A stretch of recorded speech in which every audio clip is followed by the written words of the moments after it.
कैसे हैं आप सभी। स्वागत है आपका मेरे channel babies vlog fun and मस्ती में।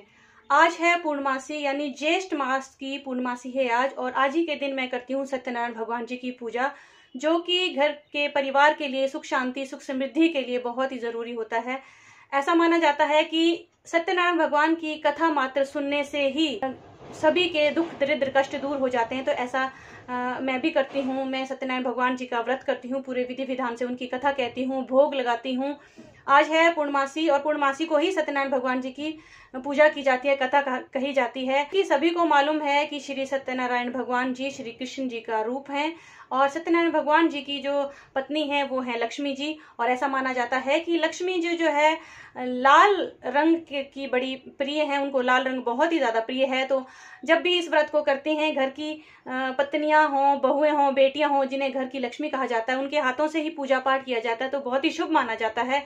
तो मैं भी इस व्रत को करती हूँ अखंड सौभाग्य पाने के लिए, अपने पति की लंबी उम्र के लिए, अपने बच्चे के लिए, घर के लिए सुख समृद्धि पाने के लिए इस व्रत को धारण करती हूँ। सुबह से उठकर नित्य नियमों को पूरा करके, घर की साफ सफाई करके, नहाकर, शुद्ध वस्त्र पहनकर, 16 श्रृंगार करने के बाद मैंने इस व्रत को धारण किया। और सुबह से लेकर शाम तक अभी तक मैंने कुछ भी नहीं खाया है। सुहागने इस व्रत को अपने पति की दीर्घायु के लिए, सदा सौभाग्यवती रहने का वरदान पाने के लिए इस व्रत को किया जाता है। तो चलिए सबसे पहले मैं आपको दिखाती हूँ पूजा विधि, पूजा किस तरीके से की जाती है, क्या क्या इस पूजा में लगता है। उससे पहले मैं आप सभी से एक बात जरूर कहना चाहूंगी कि इतना भी आप श्रद्धा से भगवान को अर्पित कर सकते हैं, भोग आप लगाइए। भगवान भाव के भूखे होते हैं, वो ये नहीं कहते कभी भी कि आप भोग में मुझे ढेर सारा फल लगाइए, ढेर सारे और भी जो भी पैसे दे दो, फ्रूट्स दे दो, बहुत सारा दान पुण्य कीजिए। भगवान ऐसा कभी भी नहीं कहते। हाँ, जरूरतमंद को अगर आप चाहे तो फ्रूट्स दे सकते हैं। और आज ही के दिन मैं आपको बता दूं कि दान पुण्य का भी बहुत महत्व होता है। बहुत से लोग नदी में स्नान करने से पुण्य की प्राप्ति करते हैं, और इस दिन जो है पितरों को पिंड दान की भी विशेष विधि बताई गई है। तो सबसे पहले मैं आपको दिखाती हूँ कि किस तरीके से मैंने अपना मंडप सजाया है और पूजा विधि में मैंने क्या। चतुर्भुजधारी 4 भुजाओं वाले सत्यनारायण भगवान जी की मैंने फोटो लगाई है, और साथ में मैंने ये देखिए प्रसाद रखा है, जो कि है आटे से बना हुआ। आटे को घी में भून कर चूरमा जिसे कहते हैं वो बनाया है, और साथ में है जल का लोटा, और फूल है, कदली का है, और सेवियों की बनी हुई खीर। लाल पुष्प, चावल, रोली और कुमकुम से हम श्री सत्यनारायण भगवान जी की पूजा कर लेंगे, और जल और अगरबत्ती दिया लगाकर हम इनसे आशीर्वाद लेंगे। भगवान आप सबकी, हमारी, हम सबकी मनोकामना पूरी करे। सत्यनारायण भगवान जो है हम सबकी इच्छा को पूरी करे, सब घर में सुख समृद्धि शांति बनाए रखे, सबके पतियों की दीर्घायु हो, सभी औरतें सुहागिन, अमर सुहाग उनका हो, ऐसी मैं कामना करती हूँ। तो चलिए अब हम सत्यनारायण कथा की प्रारंभ करते हैं। तो ये है सत्यनारायण भगवान जी की कथा, जो कि हिंदी भाषा में है। चलिए सत्यनारायण भगवान की कथा का पहला अध्याय प्रारंभ करते हैं, हाथों में पुष्प लेकर भगवान जी का ध्यान करते हुए। पहला अध्याय। एक समय नैमिषारण्य तीर्थ में शौनक आदि 88,000 ऋषियों ने श्री सूत जी से पूछा, हे प्रभु, इस घोर कलयुग में वेद विद्या रहित मनुष्यों को प्रभु भक्ति किस प्रकार मिलेगी तथा उनका उद्धार कैसे होगा। इसलिए हे मुनि श्रेष्ठ, कोई ऐसा तप व्रत बताइए जिससे थोड़े समय में पुण्य प्राप्त हो तथा मनोवांछित फल मिले। उस कथा को सुनने की हमारी हार्दिक इच्छा है। सर्व शास्त्र ज्ञाता श्री सूत जी बोले, हे वैष्णव में पूज्य, आप सबने सर्व प्राणियों के हित की बात पूछी है। अब मैं उस श्रेष्ठ व्रत को आप सब लोगों से कहूंगा जिस व्रत को नारद जी ने श्री लक्ष्मी नारायण से पूछा था, और श्री लक्ष्मीपति ने मुनि श्रेष्ठ नारद से कहा था, सो ध्यान से सुनो। एक समय योगीराज नारद जी दूसरों के हित की इच्छा से अनेक लोकों में घूमते हुए मृत्युलोक में आ पहुंचे। यहाँ अनेक योनियों में जन्मे हुए प्राय सभी मनुष्यों को अपने कर्मों के द्वारा अनेक दुखों से पीड़ित देखकर सोचा, किस यत्न के करने से इनके दुखों का नाश हो सकेगा। ऐसा मन में सोचकर मुनि श्रेष्ठ नारद जी विष्णु लोक गए। वहां श्वेत वर्ण और 4 भुजाओं वाले देवों के ईश नारायण जी को देखा, जिनके हाथों में शंख, चक्र, गदा, पद्म थे तथा वरमाला पहने हुए थे। उन्हें देखकर नारद जी की उनकी स्तुति करने लगे। हे भगवान, आप अत्यंत शक्ति से संपन्न हैं, मन वाणी तथा आपको पा नहीं सकती। आपका आदि मध्य अंत नहीं, निर्गुण स्वरूप सृष्टि के कारण भूत व भक्तों के दुखों को नष्ट करने वाले हो, आपको मेरा नमस्कार है। नारद जी की इस प्रकार की स्तुति सुनकर भगवान विष्णु बोले कि हे मुनिश्रेष्ठ, आपके मन में क्या है, आपका यहाँ किस प्रकार के लिए आगमन हुआ है, निसंकोच कहो। तब नारद जी बोले, मृत्यु लोक में सब मनुष्य जो अनेक प्रकार के योनियों में पैदा हुए हैं, अपने अपने कर्मों के द्वारा अनेक प्रकार के दुखों से दुखी रहते हैं। हे नाथ, मुझ पर दया करते हो, बतलाइए कि उस मनुष्य के सब दुख थोड़े से ही प्रयत्न के द्वारा कैसे दूर हो सकते हैं। श्री विष्णु भगवान जी बोले, हे नारद, मनुष्यों की भलाई के लिए तुमने बहुत अच्छी बात पूछी है। जिस काम के करने से मनुष्य मोह छोड़ जाता है वह मैं कहता हूँ। सुनो, बहुत पुण्य देने वाला स्वर्ग तथा मृत्युलोक दोनों में दुर्लभ से सत्यनारायण भगवान का व्रत है। आज मैं प्रेमवश होकर तुमसे कहता हूँ, श्री सत्यनारायण का यह व्रत अच्छी तरह विधि पूर्वक संपन्न करके मनुष्य तुरंत ही यहाँ सुख भोगकर मरने पर मोक्ष को प्राप्त होता है। श्री भगवान विष्णु के वचन सुनकर नारद मुनि बोले कि उस व्रत का फल क्या है, क्या विधान है और किसने यह व्रत किया है और किस दिन यह व्रत करना चाहिए, भगवान इसको विस्तार से बताएं। भगवान बोले, हे नारद, दुख शोक आदि को दूर करने वाला, धन धान्य को बढ़ाने वाला, सौभाग्य तथा संतान को देने वाला यह व्रत सब स्थानों पर विजय दिलाने वाला है। भक्ति और श्रद्धा के साथ किसी भी दिन संध्या के समय श्री सत्यनारायण जी का शाम के समय ब्राह्मणों और बंधुओं के साथ धर्मपरायण होकर पूजा करें। भक्ति भाव से नैवेद्य प्रसाद, केले का फल, घी, दूध, गेहूं तथा चूरमा सवाए लें। गेहूं के अभाव में साठी का चूर्ण, शक्कर तथा गुड़ ले और श्रद्धा भाव से भगवान को अर्पण करें तथा बंधुओं के सहित ब्राह्मणों को भोजन करावें। तत्पश्चात स्वयं भोजन करें। अंत में भजन आदि का आचरण करके श्री सत्यनारायण भगवान का संपन्न स्मरण करता हुआ समय व्यतीत करें। इस तरह व्रत करने पर मनुष्य की सभी इच्छाएं निश्चय ही पूरी होती हैं, विशेषकर इस घोर कलयुग में इससे सरल उपाय कोई भी नहीं है। दूसरा अध्याय। सूत जी बोले, हे ऋषियों, जिन्होंने सबसे पहले इस व्रत को किया था उसका इतिहास कहता हूँ, ध्यान से श्रवण करो। सुंदर काशीपुरी नगरी में एक अत्यंत गरीब ब्राह्मण रहता था। वो भूख और प्यास से विचलित पृथ्वी पर दर दर घूमता रहता था। ब्राह्मणों में प्रेम भाव रखने वाले श्री भगवान ने ब्राह्मण को दुखी देखकर एक बूढ़े ब्राह्मण का रूप धारण किया और उसके पास जाकर आदर के साथ पूछा, हे विप्र, आप अत्यंत दुखी होकर इस पृथ्वी पर क्यों घूमते हैं? हे श्रेष्ठ ब्राह्मण, यो सब मुझसे कहो, मैं सुनना चाहता हूँ। ब्राह्मण बोला, मैं एक निर्धन ब्राह्मण हूँ, भिक्षा के लिए पृथ्वी पर फिरता हूँ। हे भगवान, यदि आप इससे छुटकारा पाने का कोई उपाय जानते हैं तो आप कृपया करके आप बतलाएं। वृद्ध ब्राह्मण बोला, घोर कलयुग में श्री सत्यनारायण भगवान मनवांछित फल देने वाले हैं, इसलिए ब्राह्मण तू उनका पूजन करके, जिनके करने से मनुष्य सब दुखों से मुक्त होता है। ब्राह्मण को व्रत का सारा विधान बतलाकर बूढ़े ब्राह्मण का रूप धारण करने वाले श्री सत्यनारायण भगवान अंतर्ध्यान हो गए। जिस व्रत को वृद्ध ब्राह्मण ने बतलाया है मैं उसका अवश्य करूंगा। यह निश्चय करने पर उस ब्राह्मण को रात भर नींद नहीं आई। वह सवेरे जल्दी उठकर श्री सत्यनारायण के व्रत का निश्चय करके भिक्षा के लिए चल दिया। उस दिन उसको भिक्षा में बहुत सारा धन मिला, जिससे बंधु बांधुओं के साथ उसने भगवान श्री सत्यनारायण का व्रत किया। इसके करने से वह ब्राह्मण सब दुखों से छूट कर अनेक प्रकार की संपत्तियों से युक्त हुआ। उस समय वह ब्राह्मण हर मास व्रत करने लगा। इस तरह से श्री सत्यनारायण भगवान के व्रत को जो शास्त्र विधि के अनुसार श्रद्धा पूर्वक करेगा वह सब पापों से छूटकर मोक्ष को प्राप्त करेगा। आगे जो मनुष्य पृथ्वी पर श्री सत्यनारायण का व्रत करेगा वह सब दुखों से छूट जाएगा।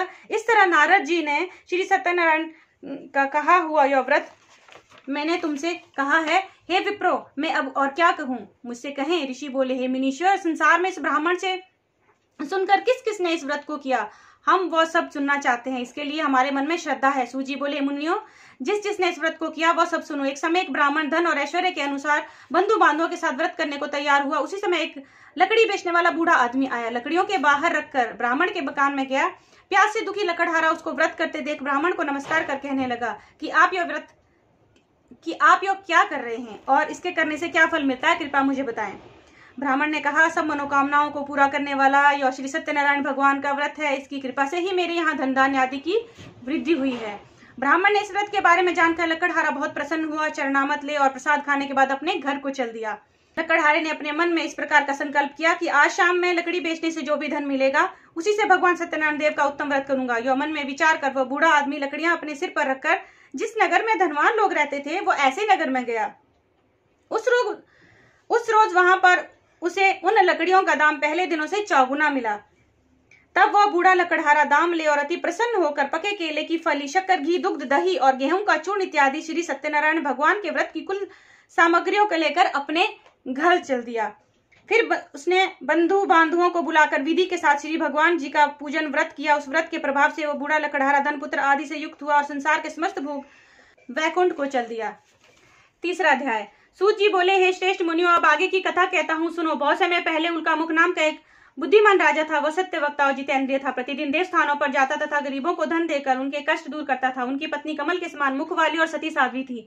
भद्रशिला नदी के तट पर उन दोनों ने श्री सत्यनारायण भगवान का व्रत किया। उस समय वहां एक साधु नामक वैश्य आया। उसके पास व्यापार के लिए बहुत सारा धन था। वह नाव को किनारे पर ठहरा कर राजा के पास आ गया और राजा को व्रत करते हुए देखकर विनय के साथ पूछने लगे, हे राजन, भक्ति चित्त से आप क्या कर रहे हैं? मेरी सुनने की इच्छा है, सो आप मुझे भी बताइए। राजा बोले, साधु, अपने बंधु बांधवों के साथ पुत्रादि की प्राप्ति के लिए मैं यह महाशक्तिवान श्री सत्यनारायण भगवान का व्रत व पूजन कर रहा हूँ। राजा के वचन सुनकर साधु आदर से बोला, हे राजन, मुझसे इसका सब विधान कहो, मैं भी आपके कथनानुसार इस व्रत को करूंगा। मेरे भी कोई संतान नहीं है और इसके निश्चय ही होगी। राजा से सब विधान सुन व्यापार से निवृत्त हो वह आनंद के साथ अपने घर गया। साधु वैश्य ने अपनी स्त्री से संतान देने वाले उस व्रत का समाचार सुनाया और प्रण किया कि जब मेरे संतान होगी तब मैं इस व्रत को करूंगा। साधु ने ऐसे वचन अपनी स्त्री लीलावती से कहे। एक दिन उसकी स्त्री लीलावती पति के साथ आनंदित और संसारिक धर्म से प्रवृत्त होकर श्री सत्यनारायण भगवान की कृपा से गर्भवती हो गई और 10वें महीने में उसके यहाँ एक सुंदर कन्या का जन्म हुआ। दिनों दिन वह इस तरह बढ़ने लगी जैसे शुक्ल पक्ष का चंद्रमा बढ़ता है। कन्या का नाम कलावती रखा गया। जब लीलावती ने मीठे शब्दों में अपने पति से कहा कि जो आपने संकल्प किया था कि भगवान का व्रत करूंगा, अब आप उसे पूरा कीजिए। साधु बोला, हे प्रिय, इसके विवाह पर करूंगा। इस प्रकार अपनी पत्नी को आश्वासन दे वो नगर को व्यापार करने के लिए चला गया। धीरे धीरे कलावती पितृगृह में दिनों दिन बढ़ने लगी। लौटने पर साधु ने जब नगर में सखियों के साथ अपनी पुत्री को खेलते देखा तो तुरंत दूत बुलाकर कहा कि पुत्री के वास्ते कोई सुयोग्य वर ढूंढ कर लाइए। साधु नामक वैश्य की आज्ञा पाकर दूत कंचन नगर पहुंचा और वहां पर बड़ी खोज और देखभाल कर लड़की के लिए सुयोग्य वणिक पुत्र को ले आया। उस सुयोग्य लड़के को देखकर साधु ने अपने बंधु बांधवों सहित प्रसन्नोचित होकर अपनी पुत्री का विवाह उसके साथ कर दिया। किंतु दुर्भाग्य से विवाह के समय भी वह व्रत को करना भूल गया। तब श्री भगवान क्रोधित हो गए और उन्होंने वैश्य को श्राप दिया कि तुम्हें दारुण दुख प्राप्त होगा। अपने कार्य में कुशल साधु बनिया जमाता सहित नावों को लेकर व्यापार करने के लिए समुद्र के समीप स्थित रतनपुर नगर में गया और वहां दोनों ससुर जमाई चंद्रकेतु राजा के उस नगर में व्यापार करने लगे। एक रोज भगवान श्री सत्यनारायण की माया से प्रेरित होकर चोर राजा का धन चुराकर भाग रहा था, किंतु राजा के दूतों को आता देखकर चोर ने घबरा कर भागते हुए राजा को धन को वहीं छुपा रख दिया जहां वो ससुर जमाई ठहरे हुए थे। जब दूतों ने उस साधु वैश्य के पास जाकर राजा के धन को रखा देखा तो वे दोनों को बांध कर लेकर गए और प्रसन्नता से दौड़ते हुए राजा के समीप जाकर बोले, यह चोर हम पकड़ कर लाए हैं, आज्ञा दें। तब राजा ने बिना उनकी बात सुने ही आज्ञा दे उनको कठिन कारावास में डाल दिया। उनका सब धन भी छीन लिया। श्री सत्यनारायण भगवान के श्राप द्वारा उनकी पत्नी भी घर पर बहुत दुखी हुई और घर पर जो भी धन था चोर चुरा कर ले गए। शारीरिक और मानसिक पीड़ा तथा भूख प्यास से अति दुखित अन्न की चिंता में कलावती कन्या एक ब्राह्मण के घर गई। वहां उसने श्री सत्यनारायण भगवान का व्रत होते देखा, फिर कथा सुनी तथा प्रसाद ग्रहण कर रात को घर आई। माता ने कलावती से कहा, हे पुत्री, तू अब तक कहाँ रही? वो तेरे मन में क्या है? कलावती बोली, हे माता, मैंने एक ब्राह्मण के घर श्री सत्यनारायण भगवान का व्रत होते देखा है। कन्या के वचन सुनकर लीलावती भगवान के पूजन की तैयारी करने लगी। लीलावती ने परिवार और बंधुओं सहित श्री सत्यनारायण भगवान का पूजन किया और वर मांगा कि मेरे पति और दामाद शीघ्र घर आ जाएं। साथ ही प्रार्थना की कि हम सबका अपराध क्षमा करें। श्री सत्यनारायण भगवान इस व्रत से संतुष्ट हो गए और राजा चंद्रकेतु को स्वप्न में दर्शन देकर कहे, राजन, जिन दोनों वैश्यों को तुमने कैद कर रखा है वे निर्दोष है, उन्हें प्रातः ही छोड़ दो और उनका सब धन जो तुमने ग्रहण किया है वे दे दो, नहीं तो मैं तेरा धन राजपुत्र आदि सब नष्ट कर दूंगा। राजा से ऐसे वचन कहकर भगवान अंतर्ध्यान हो गए। प्रातःकाल राजा चंद्रकेतु ने सभा में अपना स्वप्न सुनाया और सैनिकों को आज्ञा दी कि दोनों वणिक पुत्रों को कैद से मुक्त कर सभा में लाया जाए। दोनों ने आते ही राजा को नमस्कार किया। राजा के मीठे वाणी ने अपनी गलती की क्षमा मांगी और उसे कोमल वाणी में कहा, हे महानुभावों, भाग्यवश आप लोगों को ऐसा कठिन दुख प्राप्त हुआ है, अब आपको कोई भय नहीं। ऐसा कहकर राजा ने उनको नए नए वस्त्र आभूषण पहनाए तथा उनका जितना भी धन लिया उससे दुगना धन देकर आदर सहित विदा किया। दोनों वैश्य अपने घर को चल दिए। चौथा अध्याय। सूत जी बोले, वैश्य ने मंगलाचार करके यात्रा आरंभ की और अपने नगर को चल दिया। उसने थोड़ा दूर निकलने पर दंडी वेशधारी श्री सत्यनारायण ने उनसे पूछा, हे साधु, तेरी नाव में क्या है? अभिमानिक वाणिक हंसता हुआ बोला, हे दंडी, आप पूछते क्यों हो? क्या धन लेने की इच्छा है? मेरी नाव में तो बेल और पत्र भरे हुए हैं। वैश्य का कठोर वचन सुनकर श्री भगवान ने कहा, तुम्हारा वचन सत्य हो। दंडी ऐसा कहकर वहां से चले गए और कुछ दूर जाकर किनारे पर बैठ गए। दंडी के जाने पर वैश्य ने नित्य क्रिया के बाद नाव को ऊंची उठी देकर अचंबा किया तथा नाव में बेलपत्रे आदि देखकर मूर्छित हो जमीन पर गिर पड़ा। फिर मूर्छा खुलने पर अत्यंत शोक प्रकट करने लगा। तब उनका दामाद बोला कि आप शोक ना करें, यो दंडी महाराज का श्राप है, उनकी शरण में चलना चाहिए, तभी हमारी मनोकामना पूरी होगी। दामाद के वचन सुनकर वो दंडी महाराज के पास पहुंचा और अत्यंत भक्तिभाव से नमस्कार करके बोला, मैंने जो आपसे असत्य वचन कहे थे उनको क्षमा करें। ऐसा कहकर महान शोकातुर होने रोने लगा। तब दंडी भगवान बोले, हे वणिक पुत्र, मेरी आज्ञा से बार बार तुम्हें दुख प्राप्त हुआ है, तू मेरी पूजा से विमुख हुआ है। साधु बोला, हे भगवान, आपकी माया से मोहित ब्रह्मा आदि भी आपके रूप को नहीं जानते, तब मैं अज्ञानी कैसे जान सकता हूँ? आप प्रसन्न होइए। मैं सामर्थ्य के अनुसार आपकी पूजा करूंगा, मेरी रक्षा करो और पहले के समान नौका में धन भर दो। उसके भक्ति युक्त वचन सुनकर श्री सत्यनारायण भगवान प्रसन्न हो उसकी इच्छा अनुसार वर देकर अंतर्ध्यान हो गए। तब उन्होंने नाव पर आकर देखा कि नाव धन से परिपूर्ण है। फिर वह भगवान सत्यनारायण का पूजन कर साथियों सहित अपने नगर को चल दिया। तब वो अपने नगर के निकट पहुंचकर उसने अपने एक दूत को घर भेजा। दूत ने साधु नामक वैश्य के घर जाकर उसकी स्त्री को नमस्कार कर कहा, आपके पति अपने दामाद सहित नगर के समीप आ गए हैं। ऐसा वचन सुन साधु की स्त्री ने बड़े हर्ष के साथ सत्यदेव का पूजन कर पुत्री से कहा, मैं अपने पति के दर्शन को जाती हूँ, तू कार्य पूर्ण कर शीघ्र आ जाना। परंतु माता के ऐसे वचन सुनकर भी कलावती प्रसाद छोड़कर पति के दर्शन के लिए चली गई। प्रसाद की अवज्ञा के कारण सत्यदेव रुष्ट हो गए, उसके पति की नाव सहित पानी में डुबो दिया। कलावती अपने पति को ना देखकर रोती हुई जमीन पर गिर गई। इस तरह नौका को डूबा हुआ और कन्या को रोती हुई देख साधु दुखित होकर बोला, हे भगवान, मुझसे या मेरे परिवार से जो भूल हुई है मुझे क्षमा करो। उसके दीन वचन सुनकर सत्यदेव भगवान प्रसन्न हो गए और आकाशवाणी हुई, है साधु, वैश्य तेरी कन्या मेरे प्रसाद को छोड़कर आई है, इसलिए इसका पति अदृश्य हुआ है। यदि वो घर जाकर प्रसाद खाकर लौटे तो इसका पति अवश्य मिलेगा। ऐसी आकाशवाणी सुनकर कलावती ने घर पहुंचकर प्रसाद खाया, फिर आकर पति के दर्शन किए। तत्पश्चात साधु ने बंधु बांधवों सहित श्री सत्यनारायण भगवान जी की विधि पूर्वक पूजन किया। उस दिन से वह हर पूर्णिमा को श्री सत्यनारायण का पूजन करने लगा। फिर इस लोक का सुख भोगकर अंत में स्वर्ग लोक को चला गया। 5वां अध्याय। सूत जी बोले, हे ऋषियों, में और भी एक कथा कहता हूँ, सुनो। प्रजापालन में लीन तुंगध्वज नाम का एक राजा था। उसने भी भगवान का प्रसाद त्याग कर बहुत दुख पाया। एक समय राजा वन में जाकर वन्य पशुओं को मारकर बड़ के पेड़ के नीचे आया। वहां उसने ग्वालों को भक्ति भाव से बांधों से श्री सत्यनारायण जी का पूजन करते देखा, परंतु राजा देखकर भी अभिमानवश वहां नहीं गया और ना सत्यदेव भगवान को नमस्कार ही किया। जब ग्वालों ने भगवान का प्रसाद उसके सामने रखा तो वह प्रसाद को त्याग कर अपनी सुंदर नगरी को चला। उसने वहां अपना सब कुछ नष्ट हुआ पाया तो जान गया कि यह सब भगवान सत्यदेव का ही किया है। तब वह विश्वास कर उसी स्थान पर वापस आया और ग्वालों के समीप गया और विधि पूर्वक पूजन कर प्रसाद खाया और श्री सत्यनारायण की कृपा से पहले जैसा था वैसा ही पाया और दीर्घ काल तक दुख भोग कर मरने पर स्वर्ग लोक कर गया। जो मनुष्य इस परम दुर्लभ व्रत को करेगा, भगवान की कृपा से उसे धन धान्य की प्राप्ति होगी। निर्धन धनी और बंधन से मुक्त होकर निर्भय हो जाता है। संतानहीनों को संतान की प्राप्ति होती है। तब सब मनोरथ पूर्ण होकर अंत में वैकुंठ धाम को जाता है। जिन्होंने पहले इस व्रत को किया है, तब उनके दूसरे जन्म की कथा कहता हूँ। विशतानंद ब्राह्मण ने सुदामा के रूप में जन्म लेकर मोक्ष को पाया। उल्का मुख नाम का राजा दशरथ होकर वैकुंठ को प्राप्त हुआ। साधु नाम का वैश्य ने धर्मात्मा व सत्य प्रतिज्ञ राजा मोरध्वज बनकर अपने पुत्र को और आगे चीर कर मोक्ष को प्राप्त किया। महाराज तुंगध्वज ने स्वयं भूमनु होकर भगवान में भक्ति युक्त हो कर्म कर मोक्ष को प्राप्त किया। लकड़हारा भील अपने अगले जन्म में गुह नामक निषाद हुआ, जिसने भगवान के राम के श्री चरणों की सेवा कर मोक्ष को प्राप्त हुआ। बोलो श्री सत्यनारायण भगवान की जय।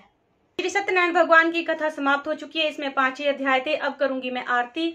और शाम के वक्त जैसे सांझ हो जाती है, चंद्रमा जी निकलेंगे, आसमान में नजर आएंगे। पूर्ण चंद्रमा जिसको कहते हैं पूर्णिमा चंद्रमा, जब अपने पूर्ण रूप में होते हैं, तब मैं जल का अर्घ्य देकर इस व्रत को पूरा करूंगी। उसके बाद प्रसाद ग्रहण करूंगी और सात्विक भोजन से अपने व्रत को पूरा करूंगी। भगवान सत्यनारायण आप सबकी हमारी मनोकामनाएं पूरी करे, अखंड सौभाग्यवती का वरदान दें सभी महिलाओं को। इसी उम्मीद के साथ मैं अपनी वीडियो को विराम देती हूँ। होप आपको मेरी आज की वीडियो पसंद आई हो तो लाइक और शेयर और कमेंट कीजिएगा। मिलती हूँ आपको एक नए ब्लॉग के साथ। तब तक के लिए नमस्कार। जय श्री सत्यनारायण भगवान।